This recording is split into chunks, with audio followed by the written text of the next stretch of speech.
어떤 영화인가요? 조폭들이 나오는 아주 코믹한 영화입니다. 거기 나오는 한 장면이죠. 이 조폭들 사무실에 큰 현판이 하나 걸려 있어요. 자기네 보스가 적어놓은 거랍니다. 그러니까 얼마나 중요하겠어요. 조폭 하면 을이잖아요. 뭐 잘했건 잘못했건 좋은 일이건 나쁜 일이건 따지지 않고 두목이 시키면 그냥 합니다. 어리석죠. 근데 그게 을인 줄 알고 착각합니다. 그날도 마치 성경 말씀처럼 귀하게 여기는 말씀이 적힌 현판을 보고 크게 외치면서 조폭들이 하루를 시작합니다. 뭐라고 써있죠? 맞춤법도 맞지 않게 착하게 살자 이렇게 써있어요. 착하게 살자. 착하게 살자. 그 마음만은 좋습니다. 그죠? 힘자랑하면서 다른 사람 것 빼앗고 폭력을 행사하는 조폭들. 그 사람들이 착하게 살자고 써놓고 맞춤법도 틀리고 그걸 큰 소리로 외치는 걸 보면서 영화를 보는 관객들이 배꼽을 잡고 웃습니다. 저도 그 모습이 어찌나 웃긴지 크게 웃었죠. 아마 지금 봐도 웃을 것 같습니다. 왜 웃길까요? 절대로 착하게 살지 않는 조폭들이 착하게 살자고 소리치니까 웃긴 겁니다. 남의 거 힘으로 뺏고 괴롭히고 자기들 이익만 채우는 조폭들이 그렇게 전혀 착하게 살 것 같지 않은 조폭들이 착하게 살자고 외치니까 웃기는 겁니다. 그 웃음은 하지만 씁쓸하죠. 기가 막히죠. 그런데요, 우리가 인정해야 할 게 하나 있습니다. 뭡니까? 그렇게 사회에서 없어져야 된다고 생각하는 사람들이 그런 조폭들도요 아는 거예요. 뭘 알아요? 이 세상을 착하게 살아야 한다 아는 겁니다. 그래서 착하게 살자 외치는 거예요. 적어도 그렇게 외치는 순간만큼은 그들도 어떻게 착하게 살고 싶은 거예요. 그런데 뭐가 문제입니까? 큰 문제가 있죠. 뭐예요? 그 조폭들이 착하게 사는 것과 우리 일반 사람들이 대다수의 사람들이 착하게 사는 기준이 다른 거예요. 기준. 제가 이것도 어떤 영화인데요. 영화에서 보고는 정말 많이 생각했어요. 어떤 사람이 조폭이 명령을 받고 사람을 납치했어요. 납치해가지고 인질금은 많이 받았죠. 그리고 풀어줍니다. 풀어주면서 갑자기 지갑에서 5만 원짜리 하나를 딱 꺼내더니 그 납치한 사람 호주머니에 끼워주는 거예요. 택시 타고 가. 택시 타고 가. 그러면서 그런 말 합니다. 내가 착하니까 그런 거야. 자기가 착해서 납치해가지고 다 돈 뜯고는 자기가 착해서 5만 원 준다는 거예요. 너 택시 타고 가라고. 와, 그거 보면서 기가 막히지 않습니까? 아, 저거구나. 저거야. 착하게 사는 기준이 다른 거예요. 네? 그래서 비웃음을 받는 겁니다. 요즘 우리 대통령이 정말 애틋하게 생각하시는 것 같아요. 그 법무부 장관 후보자 때문에 많은 사람들이 힘들죠. 특히 젊은 세대들이, 우리 대학생들이 참 상대적 박탈감을 느낀다고 합니다. 어제도 제 모교에서 많은 학생들이 모여서 막 하는 걸 인터넷으로 봤는데 좀 마음이 아프더라고요. 생각해 봤습니다. 법무부 장관? 그건 대한민국의 법을 수호하는 분이죠. 그러니까 얼마나 정말 사람들의 존경받고 법을 잘 지키며 살았어야 했겠습니까? 그런데 청문회를 한다고 하니까 막 여기저기 들쑤셔 보니까 그게 아닌 거예요. 일반 사람보다 훨씬 더 뭐가 나쁩니까? 자기가 있는 거 자랑하는 거 그것도 안 좋지만 그건 뭐라 그러겠어요? 불법이 아니라는데. 그렇죠. 불법을 하지 않았다면 뭐 하죠. 우리 감정은 상해도. 근데 뭐가 나쁘냐면 자기가 가지고 있는 힘과 권력을 남용하는 거예요. 아무 말도 안 했죠. 면접관 같이 따라갔을 뿐이에요. 우리 딸 뭐 봐줘? 아무 말 안 했어요. 근데 그 딸 옆에 누가 있어요? 그 사람이 있는 거예요. 그럼 상대방이 어떻게 받아들이겠어요? 예? 한마디 안 해도 그냥 눈웃음 한번 이렇게 해도 압력이죠. 그게 남용입니다. 사람들은 최순실보다 더하다고 하고 그 말이 벌써 끝난 거죠. 그 말 한마디. 예? 저도요 저희 집사람한테 그럽니다. 나는 청문회 못 갈 것 같다고. 나는 청문회 못 갈 것 같다고. 나는 공직에 못 갈 것 같다고. 누가 나 장관 해달라고 해도 난 장관 좀 사양해야 될 것 같다고. 왜? 청문회 서서 다 그렇게 들치면은 털어 먼지 안 나는 사람 없다며요. 우리 속담이에요. 예? 힘듭니다. 사실입니다. 하지만 이해하려고 해도 정말 자꾸 드러나는 게 양파보다 더한 것 같아. 까도 무서워. 예. 여러분 착하게 사시기 바랍니다. 아멘? 착하게 살아야 합니다. 세상이 험할수록 타협하면 안 됩니다. 착하게 살아야 합니다. 성경 말씀대로 선한 일에 힘쓰며 살아야 하는 줄로 믿습니다. 때문에 주님이 데살로니가 전서 5장에서 말씀하셨어요. 범사에 헤아려서 좋은 것을 취해라. 이렇게 보고 좋은 것을 취하란 말이에요. 그리고 악은 어떤 모양이라도 버리라. 이 말이 중요합니다. 악은요 온갖 모양으로 다가옵니다. 그래서 이게 힘든 거예요.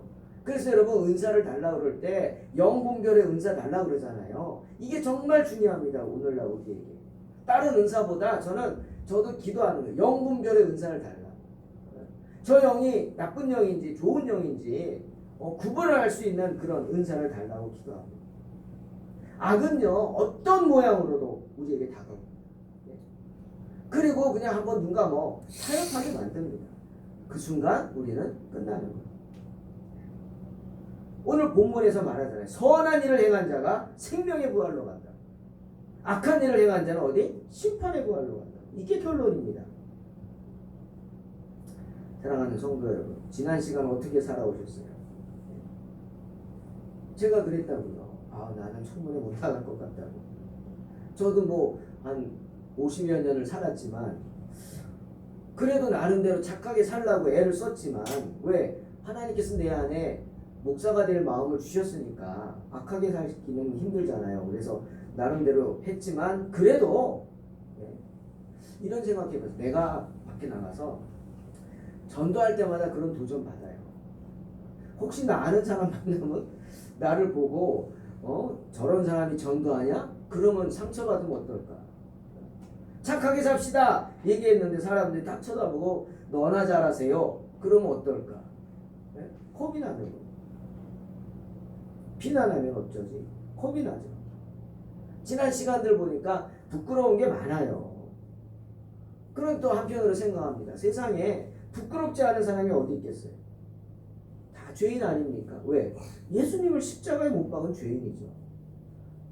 하나님을 인정하지 않고 무시하고 내 멋대로 살아온 죄인이죠. 예수 믿기 전에는. 그렇죠. 하지만 그럼에도 불구하고 우리는 사람들 앞에 나가서 뭐라고 외쳐야 돼요? 착하게 삽시다 하고 외쳐야 되는 거예요. 외쳐보세요. 시작. 착하게 삽시다. 외쳐야 돼요. 그런 귀한 용기를 가지시기를 주의 이름으로 축원합니다. 그런 용기를 갖기 위해서는 어떻게? 말씀 앞에 서야 합니다. 주님 말씀하셨죠. 마태복음 16장에서 24절. 아무든지 나를 따라오려거든 자기를 부인하고 자기 십자가 지고 나를 쫓을 것이다. 자기를 부인하는 게 필요합니다.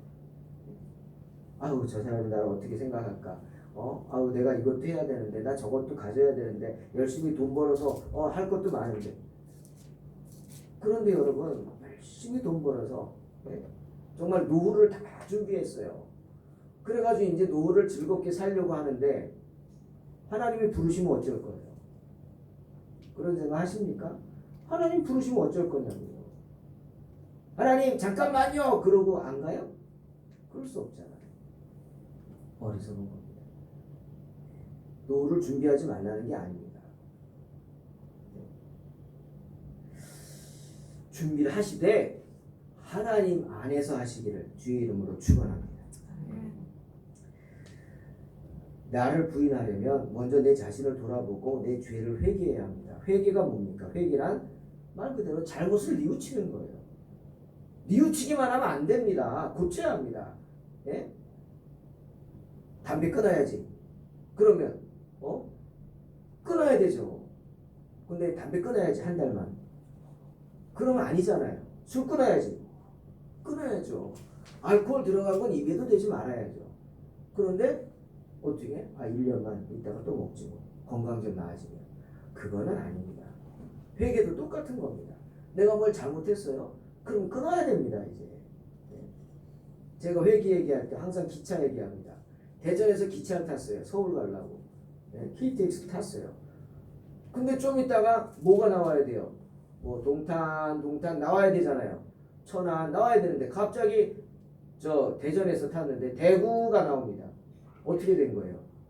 잘못한 거예요. 잘못했어요. 방향을 잘못한 거예요. 그럼 어떻게 해야 돼요? 내려야 돼요. 대구에서. 내려서 건너편에 가서 다시 타야 돼요. 안 그러면 어디 가요? 서울 가는 게 아니라 부산 가는 거예요. 전국을 가기 위해서 기차를 탔는데 잘못 탔어요. 그럼 어떻게 해야 돼요? 내려야죠. 내려서 천국 가는 기차를 바로 타야죠.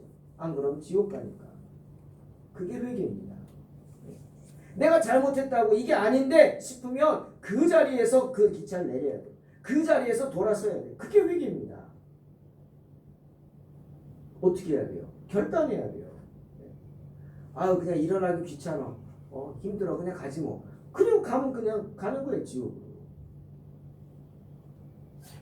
힘이 듭니다. 기차를 바꿔 타려면 힘이 듭니다. 노력을 해야 합니다.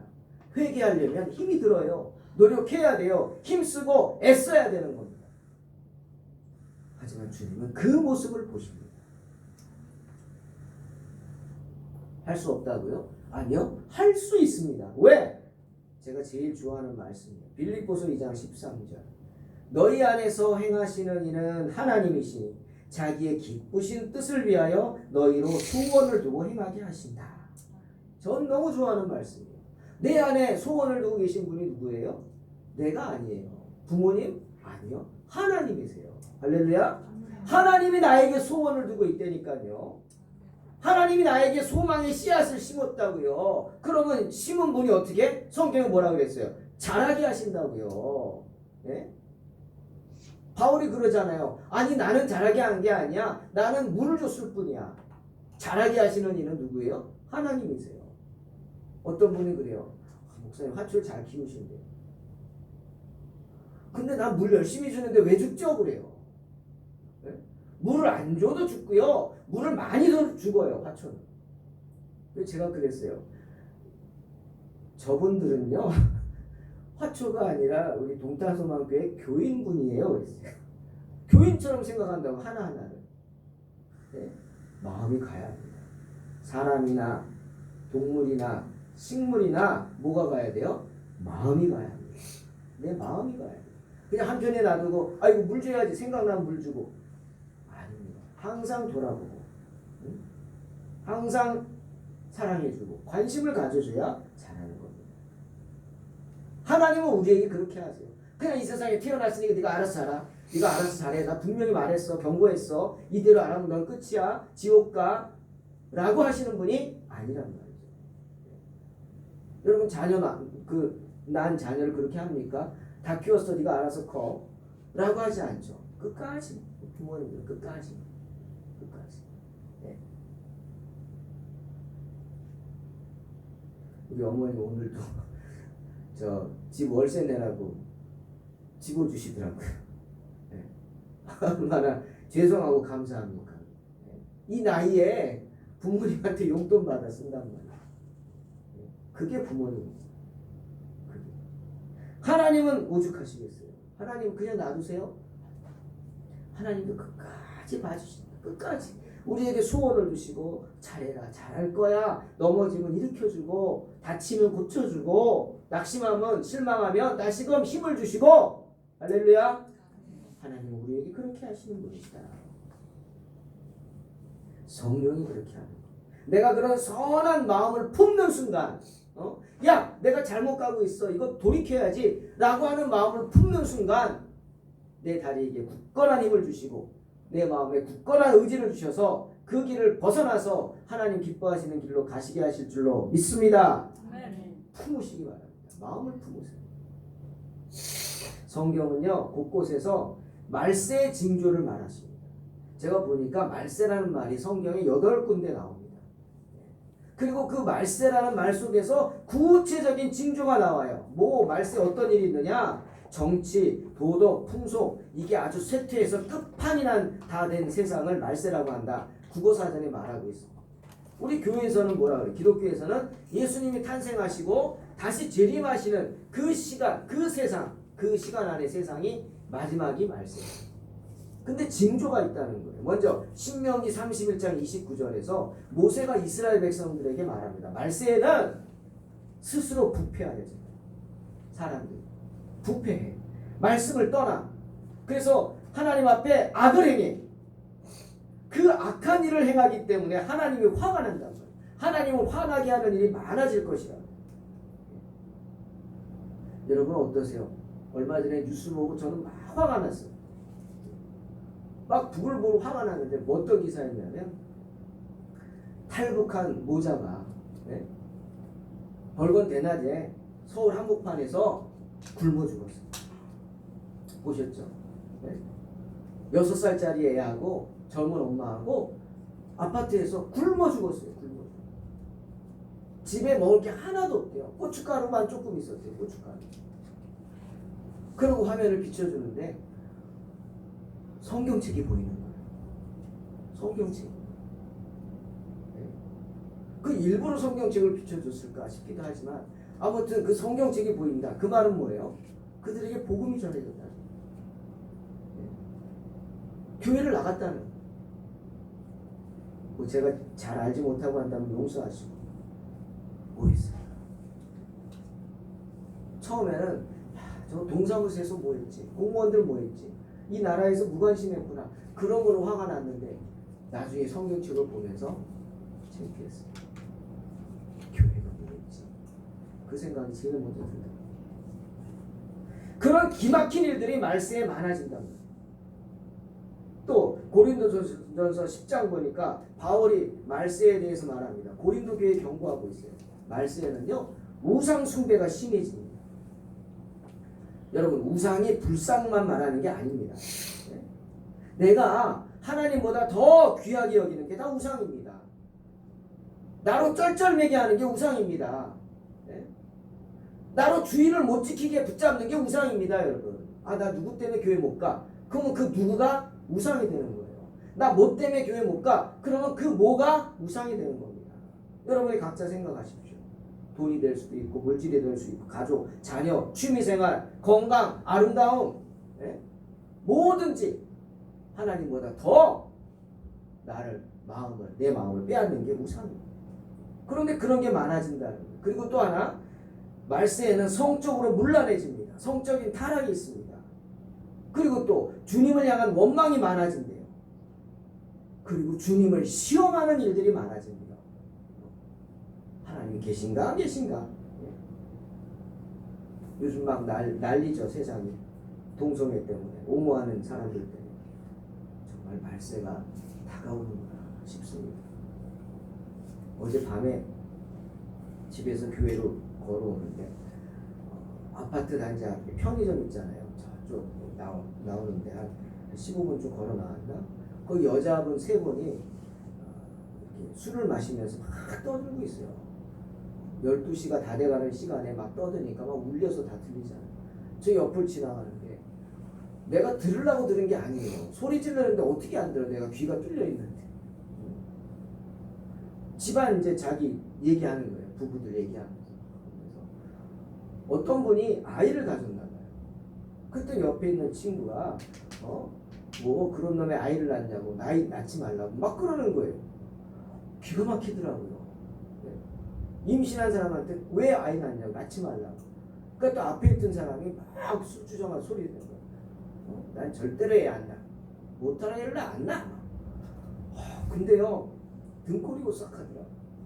젊은 사람들이 물론 개인 사정이 있겠지만 저게 뭐지? 이미 잉태된 생명인데 별 생각이 다 나더라. 점점 사람들이 무섭구나. 그런 생각을 해봤습니다. 또 디모데서 후서 3장에서 바울이 디모데에게 말세에 이런 징조가 있으니까 너 준비하고 그런 일들이 일어나면 성도들을 일깨우라고 말합니다. 한마디로 말해요. 말세에는요 경건의 모양만 있어요.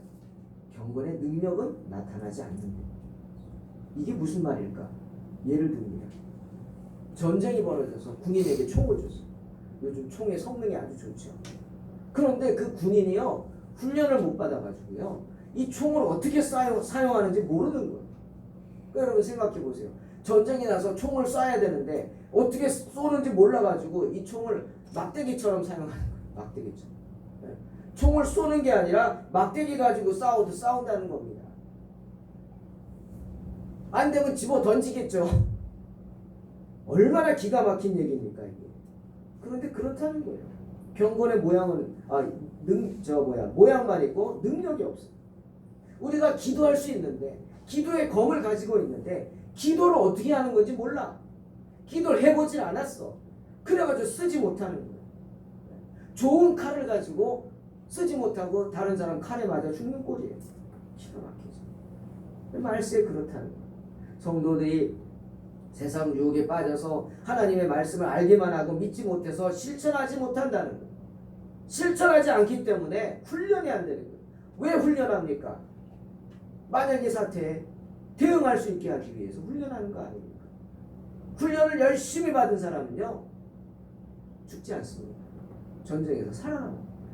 훈련을 대충 한 사람은요 총 맞죠. 그래서 훈련하는 겁니다. 우리도 훈련해야 돼요. 별거 아닌 것 같도 기도하는 거예요. 야, 뭐 그런 걸로 기도해. 하나님 바쁘셔? 아니요. 하나님 안 바쁘십니다. 절대. 조그만 것이라도 기도하면서 내가 체험을 얻는다면 하나님께서 더 큰 체험을 주실 줄로 믿습니다. 그래서 주님 말씀하신 거예요. 마태복음 5장 15절. 등불을 켜서 말 아래 두지 말고 등경 위에 두라고. 그렇잖아요. 불을 켜가지고 높은 데 둬야지 환해지는 거 아닙니까? 주변이. 등경 아래 둔다는 거는 어떤 번역을 보니까요. 대박으로 덮어버린대요. 네. 큰 대박 있죠. 괴짝 같은 걸로 불 킨 걸 덮어버린대요. 왜? 다른 사람 못 보게 하려고. 나만 몰라. 이기심이죠. 우리가 그런 마음 갖고 있어요. 남이 어떻게 되든 말든 나만 생각하는 이기심. 그게 말세로 갈수록 커진다는 겁니다. 말세의 사람들은 자기를 사랑합니다. 이기주의로 흐릅니다. 돈을 사랑합니다. 뽐내기를 좋아하고 교만합니다. 남에게 악담만 합니다. 부모를 거역하며 감사할 줄 모르고 경건하지도 않습니다. 그리고요 정이 없습니다. 정. 여러분 무섭지 않으세요? 여러분 아파트 옆집 누구 사는지 아세요? 옆집도 모르는데 아래 윗집 어떻게 하냐고 그러죠. 정이 없어요. 정이 없어요. 여유가 없어요. 무자비해요. 얼마 전에 기가 막힌 거 보셨죠? 어떤 사람이 차를 타고 가족들 아들 딸 아내 태우고 가는데 갑자기 어떤 RV 차가 그냥 휙 막 난폭 운전하다가 앞에 막 세우더래요. 그래서 놀라가지고 크락션을 눌렀대요. 그랬더니 그 남자가 내려가지고 어떻게 해요? 크락션 눌렀다고. 차로 와가지고 애 둘이 뒤에 있고 아내가 옆에 있는데 운전석에 있는 남편을 차에 있는 대로 유창 내려가지고 막 때리는 거 보셨죠? 화면이 나왔죠. 기가 막히죠. 기가 막혀. 엄벌에 처해달라고 막 청원이 몇십만 건이 올라갔대요. 청원. 아니 그 자녀들 앞에서 그 아빠를 그렇게 짓밟아 버렸어요. 그 자녀들은 평생 트라우마에 시달릴 거예요. 자기 아빠를 어떻게 보겠어요? 아니 그 아빠는 자녀들을 어떻게 보겠어요? 창피해서 무기력하게 그렇게 무자비하게 맞았어요. 대응도 못하고. 정말 기가 막힌 사람이죠. 무자비해요. 정은 고사하고 무자비하다. 그게 말세의 모습입니다. 그리고 디모데서에 바울은 두 사람을 이야기합니다. 이름이 나와요. 얀네와 얀브레라는 사람. 이 사람들이 어떤 사람인지 몰라요. 자세는 모르지만 분명한 거는요. 이 사람들 때문에 교회가 힘들었어요. 디모데가 섬기는 교회가 힘들었어요. 얀네와 얀브레라는 사람이 모세를 대적하고 모세가 추천한 또 바울을 대적하고 바울이 추천한 디모데. 이 얀네와 얀브레는 모세를 대적한 사람. 모세를 제가 좀 말 잘못했어요. 모세를 대적한 사람. 바울이 아니에요. 모세가 이스라엘 민족을 출애굽시킬 때 그 많은 사람 가운데 섞여서 나온 사람들이 있었죠. 그 섞여 나온 사람들 어떤 분들은 이 사람들이 애굽의 주술 사람일 거라 뭐 그런 얘기를 하는데 그건 잘 모르겠고 아무튼 이 얀네와 얀브레는 모세를 대적해가지고 그 출애굽하는 많은 이스라엘 백성들을 힘들게 했어요. 큰 영향을 끼치죠. 모세를 의심해서 이스라엘 백성들이 많이 벌받지 않습니까? 죽임을 당하기도 하고. 근데 말세에 그렇다는 거예요. 교회를 그렇게 힘들게 하는 얀네와 얀브레와 같은 사람들이 더 많이 늘어나서 교회가 힘들어진다는 거예요. 그리고 야고보서 5장에서도 야고보가 말세 얘기를 하는데요. 야고보는 부자들을 경고합니다. 이렇게 말합니다. 너희는 돈이 전부라고 생각하지. 하지만 그 돈 때문에 고생하게 될 거야. 그 생각하고 통곡하라고 이렇게 야고보는 경고하고 있습니다. 많은 사람들이 물질의 노예가 돼요. 어느 정도냐? 돈이 있으면서도 제때 품삯을 주지 않는다? 이렇게 말해요. 여러분 이 의미를 생각해 보세요. 돈이 있으면서도 제때 품삯을 안 준대요. 어려워서? 아니라니까요. 돈이 있어요. 근데 안 주는 거예요. 그게 말세의 모습입니다. 그리고 베드로전서 1장에서 베드로도 말세에 대해서 이렇게 말합니다. 성도들을 얘기합니다. 말세에는 성도들이 주님을 바라며 기도하지 않는데요. 주님께 기도하지 않는데요. 그리고 거룩한 모습이 없대요. 또 하나님을 두려워하지도 않는데요. 하나님 앞에서 함부로 행한대요. 믿음 없는 자처럼. 그게 말세의 모습입니다. 그리고 베드로전서 3장에서 말세에는 사람들이 성도들의 믿음을 조롱한대요. 이렇게 말한대요. 너희들 주님이 다시 온다고? 그리스도가 다시 온다고? 약속했다며? 맨날 말세라며 말세. 2000년 전부터 말세라며 지금도. 언제 오냐? 말세라고 기다리는 사람들 다 죽었잖아. 창조 이래 달라진 게 조금도 없잖아. 라고 하면서 성도들을 조롱합니다. 주님을 조롱합니다. 오늘날 우리의 모습이 아닌가요? 하나님 보여달라고 하는 거랑 똑같은 거죠. 사랑하는 성도 여러분, 이런 말세의 징조를 한마디로 말한다면 뭡니까? 사람들이요 착하게 살지 않는다는 거예요. 예? 주님은 우리가 착하게 살기를 원하시는데 착하게 살지 않는 겁니다. 이기적인 마음에 빠져서 자기만을 사랑하면서 하나님을 외면한 채 하나님을 조롱하면서 선하게 살지 않는다는 거예요. 근데 주님 오늘 말씀하셨잖아요. 선한 일을 행한 자가 생명의 부활로 간다고. 베드로 사도가 그렇게 힘들게 우리가 믿음을 지키는 것을 보고 오늘 본문 5절에서 위로하죠. 너희는 말세에 나타내기로 예비하신 구원을 얻기 위해서 믿음으로 하나님의 능력으로 보호하심을 받았다. 다시 말하면 하나님이 우리 믿음을 보시고 우리를 보호해 주신다. 아까 제가 말씀드렸죠. 내가 선한 마음을 품기만 해도 하나님이 그것을 기뻐하셔서 그 일을 행하게 하시는 줄로 믿습니다. 그렇게 하신다. 사랑하는 성도 여러분, 아무리 힘들어도 믿음을 잃지 마시기 바랍니다. 믿음 가지고 주님과 더불어 어떻게 착하게 살아야 합니다. 그러면 하나님이 맡겨주신 이 세상 정말 어떻게 해야지 우리가 착하게 살 수 있을까? 시편 34편 14절에 말씀하시죠. 악을 버리라. 선을 행하라고. 화평을 찾아 따르라고 말씀하십니다. 화평을 찾아 따르래요. 여기서 화평은 샬롬입니다. 샬롬. 그런데 여러분 이 샬롬은 사람과 사람 사이의 샬롬이 아니에요.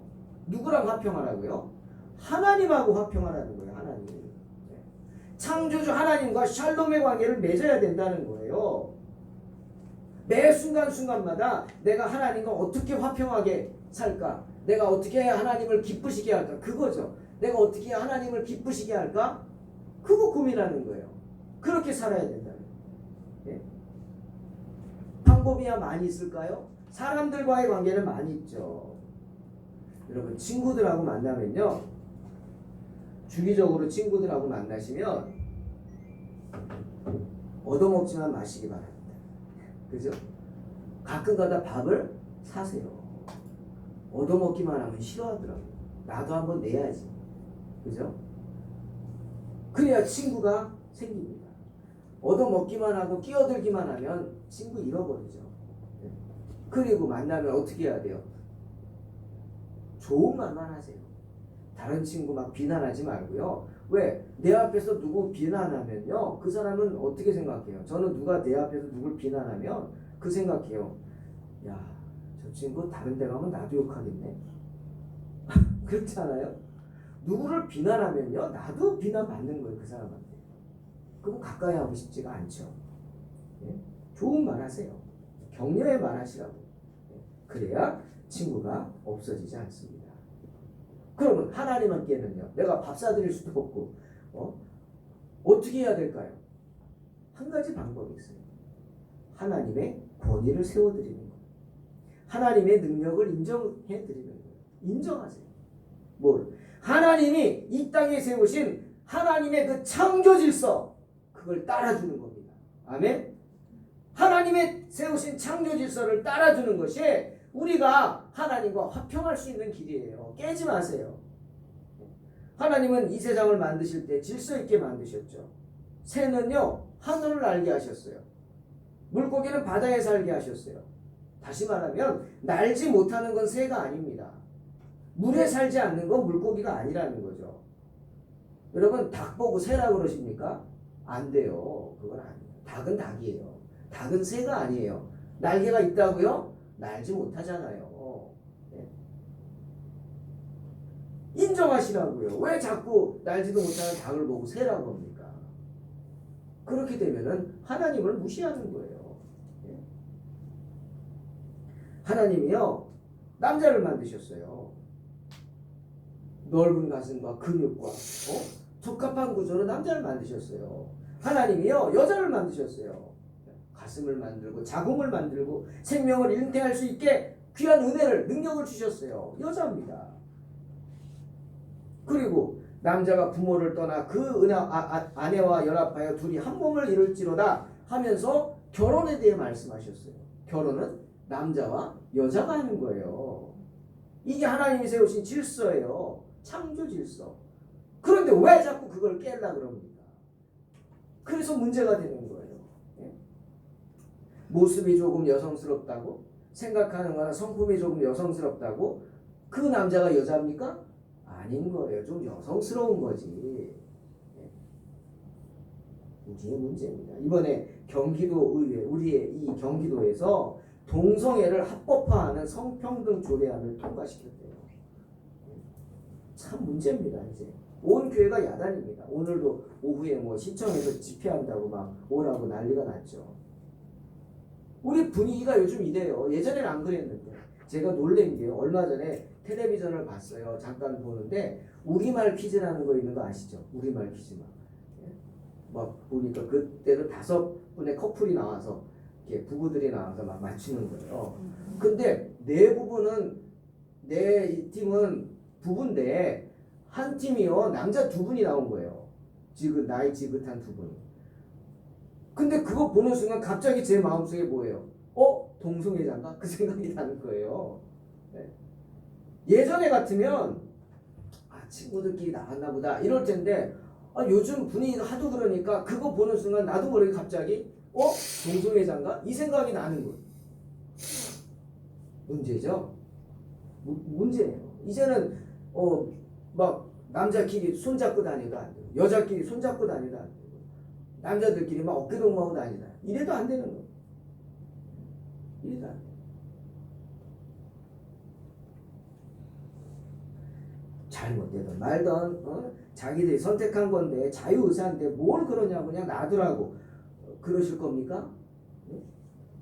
주님이 시편 34편 14절에 그랬어요. 악을 버리고 선을 행하며 화평을 찾아 따르라. 그래 화평을 생각해라. 그냥 놔둬라. 죽든 말든 놔둬라. 지옥 가든 말든 놔둬라. 그러실 겁니까? 그러면 편하겠죠. 얼굴 붉힐 일도 없고 관계도 나빠지지 않고. 하지만 그럴 수 없는 거예요. 우리는. 왜? 악을 버리라고 그랬잖아요. 그게 악이기 때문이에요. 악. 예? 우리가 화평해야 할 대상은요. 그 동성애자가 아니에요. 우리가 화평해야 할 대상은 하나님이에요. 그죠? 하나님이 우리가 동성애를 인정하면 하나님 기뻐하시겠어요? 아유 그래 잘했다 그래 누구든지 그냥 화평해라 샬롬해라. 천만의 말씀이에요. 그것 때문에도 화를 내실 거예요. 여러분 이스라엘 백성들이 모세가 시내산에 십계명 받으러 간 사이에 하나님 만들어내라 그래서 금송아지 만들었죠. 그 금송아지가 우상입니까? 그들은 우상이 아니에요.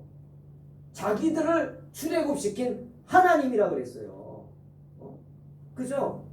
애굽에서 송아지를 섬기는 그 사당이 큰 사당도 있고 그래요.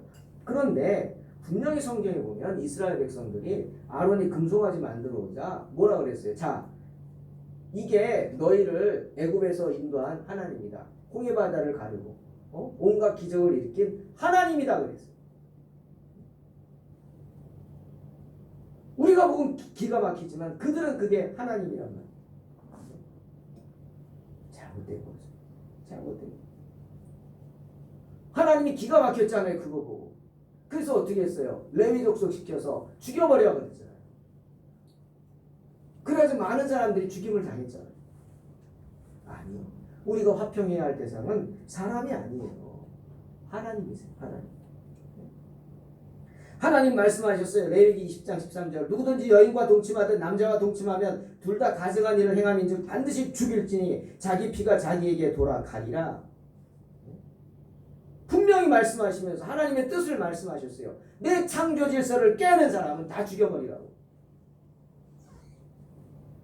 근데 우리가 그런 동성애를 인정하는 걸 본다면 벌건 대낮에 하나님 앞에서 죄악된 일이 눈앞에서 일어나고 있는데 가만히 있다면 하나님은 결코 저와 여러분을 기뻐하지 않으실 줄로 믿습니다. 그러니 가만히 있을 수 없는 거. 아니 가만히 있어서는 안 되는 거예요. 그들을 뭐 다 죽여버리라 그런 거 아니잖아요. 아시잖아요. 불쌍히 여기잖아요. 자기들의 정체성을 찾을 수 있도록 우리가 도와줘야 돼요. 저는 그것도 병이라고 생각합니다. 병. 전 무지개를 좋아했어요. 예전에는요. 그 친구들하고 교회에서 이제 찬양대 연습하고 집에 가는데 차를 타고 그때 프라이드 차를 갖고 있었는데 갑자기 하늘에 무지개가 뜬 거예요. 친구들 그 차에 5명이 타고 있었어요. 그 좁은 차에. 근데 무지개를 보고는 갑자기 누가 그러는 거예요. 와, 우리 무지개 따라가자. 그래가지고 무지개 서울에서 무지개 따라간다고 따라가니까 결국 끝까지 갔는데 어디 갔냐면 저기 강원도에 동해라는 데 가더라고요. 바닷가에. 무지개 따라서 거기까지 갔어요. 그런 기억이 납니다. 정말 무지개란 우리에게 꿈을 주는 하나님의 약속이잖아요. 그런데 이제 무지개가 동성애자들의 상징이 되어버렸어요. 그래서 저는 이제 무지개 떡도 안 먹습니다. 무지개는 말만 들어도 싫어요. 이제 무지개 떡도 안 먹는다니까요. 그런데요, 이 동성애자분들은 그 의미를 모르는 것 같아요. 무지개가 뭔지.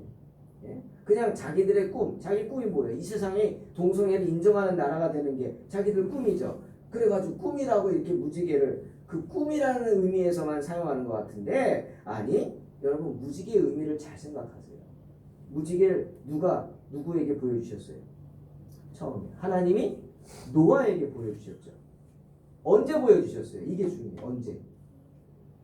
아라랏산에 배가 걸려서 세상이 물로 다 심판돼가지고 깨끗해진 다음에 무지개를 띄워서 약속하셨어요. 뭐라고? 하나님이 다 물로 그 인간의 모습을 보고 죄악된 모습을 보고 다 멸하고 노아의 후손만 놔두고는 이제 내가 다시는 세상을 물로 심판하지 않겠다라는 사인으로 무지개를 보여주셨어요. 근데 그 의미를 모르는 거예요. 여러분, 왜 하나님이 세상을 물로 심판하셨죠? 창세기 6장에 나와요. 여호와께서 사람의 죄악이 세상의 관영함과 마음의 생각의 모든 계획이 항상 악할 뿐임을 보시고 땅 위에 사람 지으셨음을 한탄하사 마음에 근심하셨다. 왜? 사람의 삶이 악했기 때문에, 정욕에 쌓여가지고 음란했기 때문에. 그 예가 창세기 6장 2절에 나와요. 하나님의 아들들이 사람의 딸들의 아름다움을 보고 자기들의 좋아하는 모든 자로 아내를 삼았다. 이거 한 구절 나와요. 이걸로 우리 생각해 볼 수 있어요. 아니, 자기가 좋아하는 여자들을 만나는 게 무슨 잘못이냐 라고 하실지 모르지만 아닙니다. 잘못입니다. 큰 잘못. 왜요? 상대방이 사람의 딸들이기 때문에. 사람의 딸들이란 하나님의 아들과 사람의 딸, 믿음이 없는 사람이란 뜻이에요. 믿음이 없는 사람들은요, 자기 정욕대로 삽니다. 하나님 생각하지 않고, 절제하는 거 없고, 경건하지 못하죠. 음란하게 삽니다. 그게 세상의 딸들이에요. 제가 이스라엘 박물관 가서 보고 놀랬다니까요. 가나안 시대 유물을 전시했는데 거기 써 있어요. 수천 년 전에 가나안 시대 여자들이 쓰던 아이섀도우, 립스틱. 그게 오늘날 말한 그런 게 옛날에도 다 있었더라. 그리고 가나안 여자들은 거의 옷을 안 입고 다녔대. 더우니까. 음란. 하나님께 선택받은 경건해야 할 사람들이 자기 멋대로 하나님 말씀 안 듣고 정욕에 빠져서 음란하게 아내를 택했다는 게 큰 문제입니다. 거기 동성애가 없었겠어요? 그렇게 성적인 죄악이 세상을 더럽히고 하나님 마음을 아프게 하는데 하나님이 얼마나 마음이 아프셨으면 세상을 물로 심판하셨겠어요. 그리고 후회하시고 이제는 내가 물로 세상을 정결하게 했으니 다시는 이 세상에 내가 이렇게 심판하는 일이 없기를 바라는 마음으로 하나님이 무지개를 보여주신 거예요. 그런데 참 기가 막히게 동성애자들이 그것을 사용한다는 겁니다. 그 무지개를 앞세우면서 퍼레이드를 한다는 거예요. 하나님의 창조 질서를 깨는 그런 사람들이, 그러니 하나님 보시기에 얼마나 가증스럽겠습니까?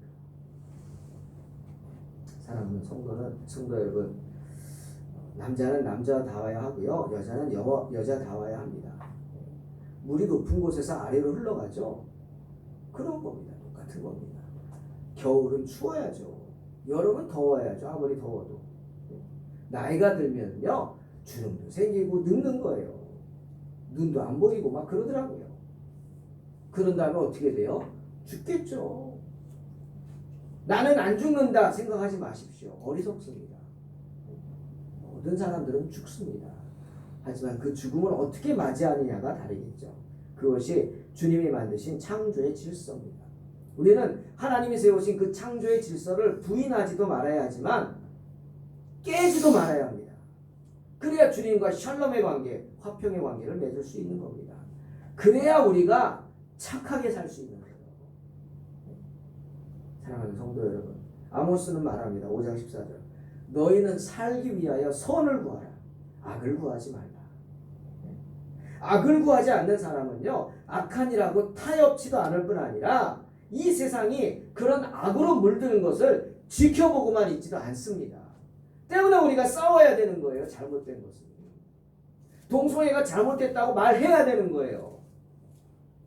하나님이 기뻐하시는 게 아니라고 말해야 되고요. 하나님이 가증하게 여기는 것이라고 말해야 되는 거예요.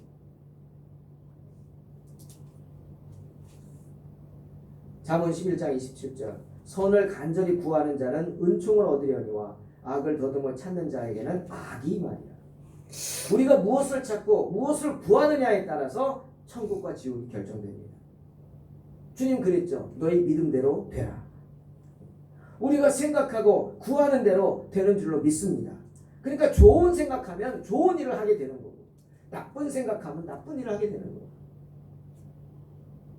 로마서 12장 21절에서 주님이 우리에게 부탁하십니다.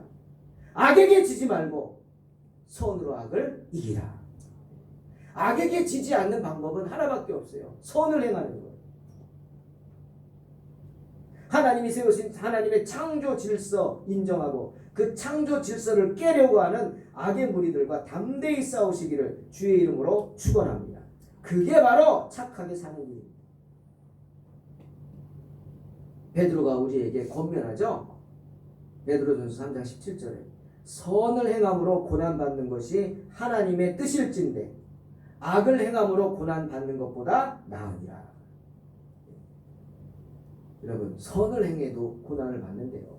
악을 행하면 고난받는 건 당연하죠. 악한 일을 했으니까 나쁜 일을 했으니까 거기에 따라 벌 받잖아요. 비난받고. 근데 선한 일을 해도 고난을 받는데요. 근데 어떤 고난이 더 하나님 보시기에 아름다울까요? 선한 일을 행하고 고난받으면 그 상급이 하나님의 나라에 쌓이는 줄로 믿습니다. 큰 상급이 쌓이는 거룩한 고난이죠. 착하게 사시기 바랍니다. 범사에 헤아려 좋은 것을 취하십시오. 좋은 것만. 좋은 건 뭡니까? 나도 잘 되고 상대방도 잘 되고 나는 좀 어려워도 상대방을 위해주는 거. 그게 좋은 거죠. 그리고 어떤 모양이라도 악은 버리시고 승리하는 복된 성도 되시기를 주의 이름으로 축원합니다. 기도하겠습니다. 하나님 감사합니다. 어리석은 저희들에게 또 말씀으로 깨닫게 하시니 감사합니다. 정말 착하게 살게 도와주시옵소서. 선하게 살게 도와주시옵소서. 하나님이 세우신 창조 질서를 깨지 않고 또 그 깨는 무리들을 대적함으로 하나님 귀하게 축복받는 성도들이 되게 하여 주시옵소서. 이 나라를 불쌍히 여겨 주시고 긍휼히 여겨 주시고 정말 그 악을 행하는 무리들을 불쌍히 여겨 주셔서 돌이키게 하시고 하나님을 만나게 하시고 하나님 앞에 엎드려 회개하며 바른 길로 나올 수 있도록 축복하여 주시옵소서. 예수님의 이름으로 기도하옵나이다. 아멘.